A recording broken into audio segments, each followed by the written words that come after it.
Hello, listener. Welcome back to the Violet Library. Where are you listening from today? Every evening when you arrive here, a single lantern glows in the tall window, guiding you inside. The heavy oak doors swing open without a sound, and suddenly the noise of the world fades away. Within these walls, time slows. The shelves rise high above you, filled with books that whisper softly to one another. It is quiet here and safe. This is a place for you to rest. Take a slow, gentle breath. Inhale deeply and let it out with ease. Do it again. In and out. With each breath, imagine setting down the weight of the day, as if you've been carrying too many bags, and now, at last, you can let them go. Notice the chair beneath you, the soft velvet cushion, the warmth of the lamplight. The library holds you like an old friend. Here, you do not need to do anything or be anyone. You are safe. As you breathe, you may find your body softening. Your shoulders drop a little. Your jaw loosens. Even your hands, which have worked so hard today, begin to relax. Thoughts may still come, but they don't need to stay. You can let them float away, like leaves drifting down a quiet stream. The Violet Library waits for you patiently, inviting you deeper into stillness. There is no rush, no expectation, just peace. Allow yourself to feel gratitude for this moment, for the simple gift of being alive, for the shelter of your room, for the chance to rest. Know that you deserve this. We all do. And now, as you breathe a little easier, imagine yourself walking further inside the library. The shelves glow softly in the golden light, and one book seems to shine brighter than the rest. It has been waiting for you. Tonight, that book will open, and its story will become your dream. Tonight's tale is The Inn by the Starlit Lake. Within these words, you'll journey to a quiet inn on the edge of a shimmering lake, where lanterns glow, waters sparkle, and peace surrounds you. So get comfortable. Let the day and its worries fall away. The Violet Library is ready to share its story with you now. The old road to the lake was little more than a ribbon of silver-gray gravel and packed earth, winding its way between ancient, whispering pines. Elias had been walking for what felt like hours, the weight of the city still clinging to his shoulders like a heavy, invisible cloak. But with every step, the frantic noise of his life began to soften, replaced by the gentle symphony of the approaching evening, the rustle of unseen creatures in the undergrowth, the distant, mournful call of a loon, and the sweet, resinous scent of the trees. The air itself was different here, cooler and purer, tasting of clean water and damp moss.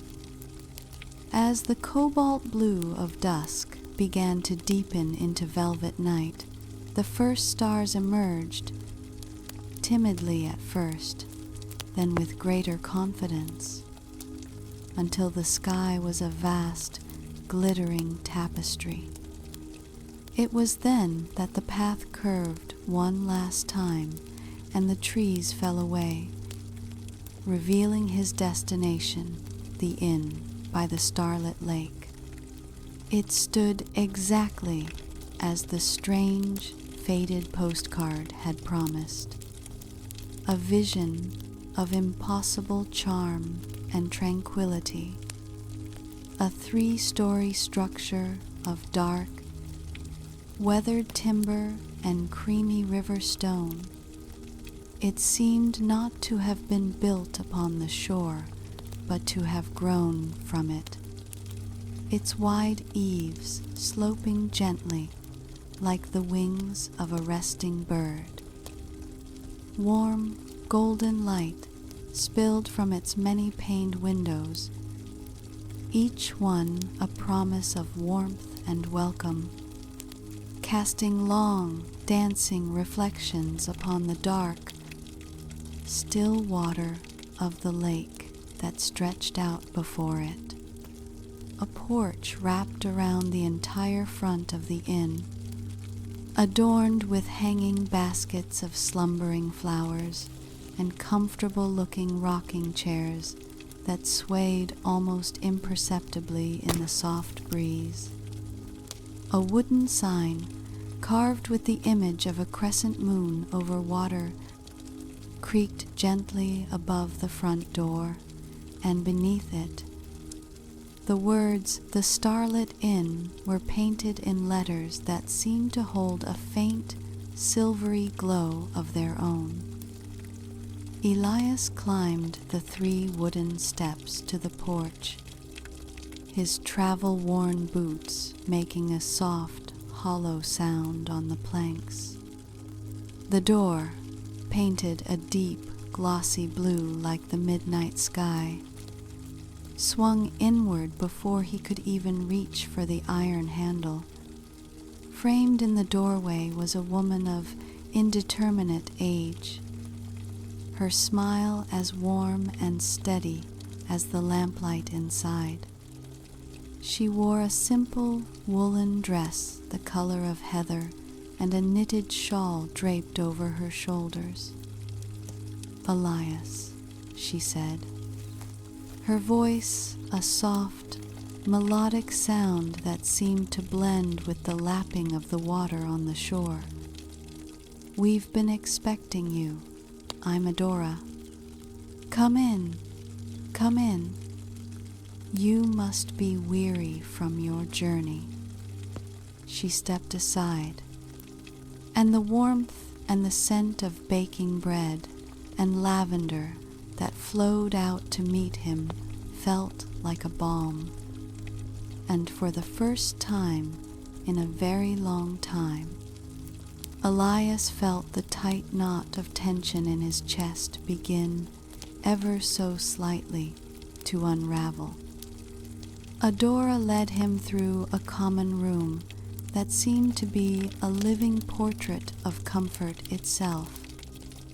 A great stone fireplace dominated one wall, its hearth alive with a crackling fire that sent shadows dancing across walls lined with books whose spines were soft and faded with age.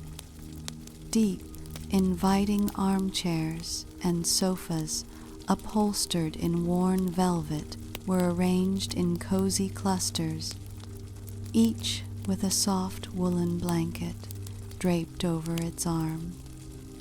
A few other guests sat in peaceful silence, one reading by the firelight, another simply gazing out at the lake, their faces calm and untroubled. The air was thick with the comforting aromas of wood smoke, old paper, and the subtle, sweet fragrance of the lavender that stood in bunches in clay pots on the mantelpiece. Adora moved through the room with a quiet grace, acknowledging the other guests with a slight nod, her presence seeming to deepen the atmosphere of profound peace that permeated every corner of the old inn. They ascended a staircase that curved gently upwards, its old wooden steps worn smooth and slightly concave by generations of footsteps. The banister felt like silk beneath Elias's hand. "We have your room ready," Adora said over her shoulder. "It's the one at the end of the hall. It has the finest view of the lake, I think. It always seems to welcome those who need it most." The hallway upstairs was long and quiet, lit by sconces that held not electric bulbs, but soft, glowing orbs of light that pulsed gently, like captured fireflies. The floor was covered in a runner of thick, patterned carpet that muffled their footsteps into nothingness. Doors of dark wood, each with a unique ceramic knob, stood closed on either side, and from behind one, Elias could just hear the faint, soothing sound of someone humming a slow, unfamiliar tune. Adora stopped at the very last door, producing a large iron key from a pocket in her apron. She inserted it into the lock, which turned with a satisfying heavy clunk. She pushed the door open and stood aside. "I hope you find everything to your comfort," she said. "Supper is at 8, but there is no schedule to keep here. Rest as long as you need." Then she was gone, her footsteps silent down the hall. Elias stepped across the threshold and felt his breath catch. The room was spacious and simple, dominated by a large 4-poster bed piled high with quilts and pillows. But it was the far wall that held his gaze. It was not a solid wall at all, but a series of glass-paned doors that opened onto a small, private balcony. And beyond the glass, the entire, vast, dark expanse of the lake was laid out, a perfect mirror for the brilliant, star-strewn sky above. It was impossible to tell where the water ended and the heavens began. The inn, his room, he himself, were all floating in the very center of the universe, cradled in a silent, sparkling embrace of starlight. After unpacking his meager belongings and washing his face in the cool, clear water from the porcelain pitcher on the dresser, Elias felt a deep and undeniable pull towards the aromas wafting up from downstairs. He made his way back down to the common room, which was now slightly more populated, though the quiet hush remained. The guests, a handful of perhaps 6 or 7 people, were beginning to take their seats at a long, heavy oak table that gleamed in the firelight. Adora and a young man with kind eyes were bringing out platters and bowls from the kitchen, the delicious scents intensifying with each trip. no one spoke loudly. Instead, there was a soft murmur of conversation, the gentle clink of porcelain and cutlery, and the constant, reassuring crackle of the fire. Elias was shown to a seat by a window, and a bowl of steaming soup was placed before him, a rich, golden broth filled with garden vegetables and fragrant herbs. The meal was a slow, serene ceremony. The soup was followed by a roast chicken with skin so crisp and golden it looked like it had been glazed by the setting sun, accompanied by buttery mashed potatoes and greens so fresh they tasted of rainwater and earth. There was a dense, dark bread for tearing and sharing, and a pottery crock of sweet, creamy butter. The conversation around the table was as warm and nourishing as the food. An elderly woman named Maeve spoke of identifying constellations. A man named Bowen, with hands that spoke of a lifetime of craftsmanship, discussed the migratory patterns of the geese that sometimes stopped at the lake. They spoke to each other, and they included Elias without pressure, their words meandering and gentle, like the path that had brought him here. It was not a meal to be rushed through, but one to be savored, each bite a testament to simple, perfect things done well. When the last plates were cleared away, replaced by cups of mint tea and small honey-sweetened cakes, a deeper silence fell over the group. It was then that Adora, who had been quietly observing from the head of the table, spoke. "It is a good night for stories," she said, her gaze drifting towards the window and the profound darkness beyond. The stars are bright and the water is calm.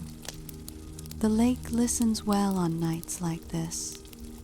She did not offer to tell a story herself, but simply made the statement, as if announcing that the air was good for breathing. And then, as if on cue, Maeve began to speak, her voice a soft, rustling paper. She told an old tale of the moon's friendship with the lake, how the water would faithfully hold the moon's reflection every night, keeping it safe until it was time to rise again. The story was simple, familiar, and soothing. Elias felt his eyelids grow heavy. The warmth of the food and the fire and the gentle rhythm of the words weaving a soft cocoon around him, lulling him towards a peace he had long forgotten.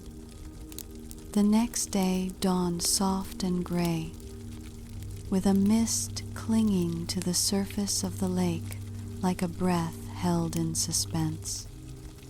After a breakfast of porridge sweetened with berries and honey, eaten in the same quiet companionship as the previous night's supper, Elias found himself drawn to a part of the inn he had only glimpsed before, the library. It was a room tucked behind the main staircase, its door often left ajar.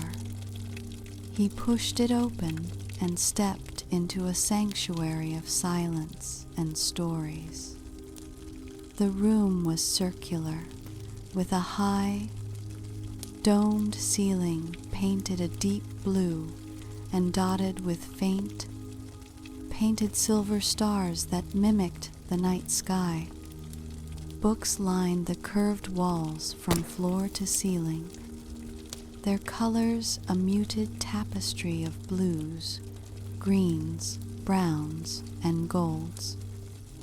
A ladder on a brass rail silently allowed access to the highest shelves, and in the center of the room stood a large, comfortable armchair with a reading lamp shaped like a glowing mushroom. The silence in the library was not an empty void, but a rich, textured thing.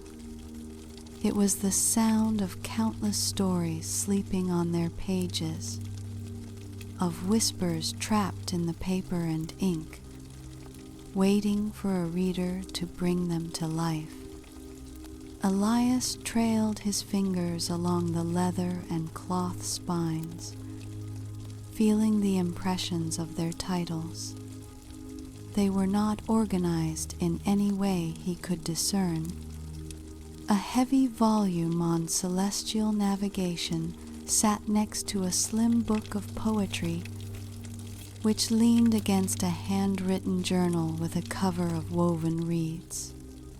He pulled one out at random. Its pages were filled with detailed drawings of mushrooms and ferns, annotated in a tiny, precise script. Another contained nothing but recipes for jams and preserves. It was a library not of important, imposing works, but of cherished, personal ones. It felt like a collection of all the quiet, beautiful thoughts that had ever been thought by guests who had found solace within these walls. He settled into the large armchair with a book that had no title, its cover a simple, worn linen. It opened to a story about a little boat carved from a single piece of oak, who embarked on a journey to find the source of the river that fed the lake. The prose was simple, the pace slow and meandering, much like the river it described. As he read, the mist outside began to slowly burn away, and thin, hazy beams of sunlight pierced the room's windows, illuminating motes of dust that danced like fairies in the air.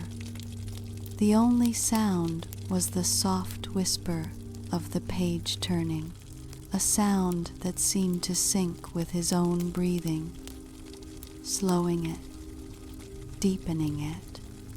He did not read with urgency to reach the end or uncover a plot, but simply to exist within the gentle rhythm of the words. In this quiet, circular room, surrounded by sleeping stories, Elias felt the last remnants of his city haste finally, completely melt away. On his second evening, Elias found himself on the back porch, wrapped in one of the provided woolen blankets, watching the sunset paint the sky in strokes of rose and tangerine. The young man from the kitchen, who had introduced himself as Kale, Adora's grandson, brought him a mug of spiced cider and joined him in silence for a few moments, watching the light change over the water. "She's been here forever, you know," Kale said softly, his voice barely louder than the lapping of the waves on the shore below. "My grandmother. Some folks in the village say the inn chose her, not the other way around, that it needed a keeper who understood its purpose." He smiled, a gentle, easy expression. Its purpose is to be still, to be a place where the world can slow down. She says most people arrive here like tangled knots, and her job is just to provide the quiet space for them to untangle themselves. Elias thought about this, about the profound simplicity of the inn's purpose. It wasn't a place for adventure or excitement. It offered no planned activities or noisy entertainment. Its only offerings were comfort, quiet, and the immense, passive spectacle of nature. "Doesn't it get lonely for her?" Elias asked, thinking of the deep solitude of the location, especially in the long winter months. Cale shook his head, taking a sip of his own cider. "Lonely? Number. She's never alone. She has the guests, of course, but she also has the lake and the pines and the stars. She says they all have their own songs, if you stay quiet long enough to hear them. She tends to the inn, and the inn, in return, tends to everyone who comes here." He gestured with his mug towards the water, where the first star of the evening was now reflected perfectly, a single pinprick of light in the vast, darkening blue. Cale soon went back inside to help with the evening meal, leaving Elias alone with his thoughts and the deepening twilight. He thought of Adora, a woman who seemed as much a part of the landscape as the ancient trees, her presence a steady, calming force. She was not a hostess in a traditional sense. She did not fluster or overmanage. She simply was. She moved through the inn with a quiet assurance, replenishing a stack of logs, leaving a fresh towel outside a door. Her actions always timed so perfectly that a need was met almost before it was consciously felt. She was the keeper of the stillness, the guardian of this sacred quiet. Watching the stars multiply in the sky above and in the water below, Elias understood that her work was a kind of magic. It was the magic of profound acceptance, of creating a space where one was permitted to simply be, without expectation or demand, to rest until the internal noise faded and was replaced by the ancient, gentle rhythms of the lake and the sky. On his final morning, Elias woke before dawn. He dressed quietly and stepped out onto his little balcony. The world was monochrome, held in the soft gray grip of pre-dawn light. The air was cold and fresh, and a low mist ghosted over the surface of the lake, making it seem as though the inn was floating on a bed of clouds. He sat in the wrought iron chair and watched, as he had not watched anything in years. With his whole being, he watched the gray slowly soften to lavender, then to a pale, watery blue. He watched the mist begin to glow from within as the hidden sun prepared to make its entrance. And then the first sliver of brilliant, impossible gold broke over the distant hills, painting a single, shimmering path of light across the water, directly from the horizon to the shore below his feet. It felt like a personal greeting, a farewell gift. In that perfect, silent moment, Elias felt something settle within him, something that had been rattling and adrift for years. The constant, low-grade anxiety that had been his baseline, the endless to-do list that constantly scrolled behind his eyes, the pressure to be and do more, it all seemed to drain away, absorbed by the immense, peaceful stillness of the lake at dawn. He wasn't thinking about the work that awaited him back home, or the problems he had to solve. His mind was finally, blessedly, quiet. He was just a man, sitting on a balcony, watching the sun rise over a starlit lake. He was part of the scene, and the scene was part of him. The simplicity of it was the most profound thing he had ever experienced. When he came down for breakfast, his bag packed and ready by the door, Adora was waiting for him. She handed him a small, linen-wrapped parcel. "For your journey," she said. "It's just a little bread and cheese." Her eyes, the color of the lake under a summer sky, held his for a moment. She saw the change in him, the newfound peace, and she gave a small, satisfied nod. No words of advice or profound farewell were needed. The inn had given him what he came for. Elias thanked her, his voice thick with an emotion he couldn't name.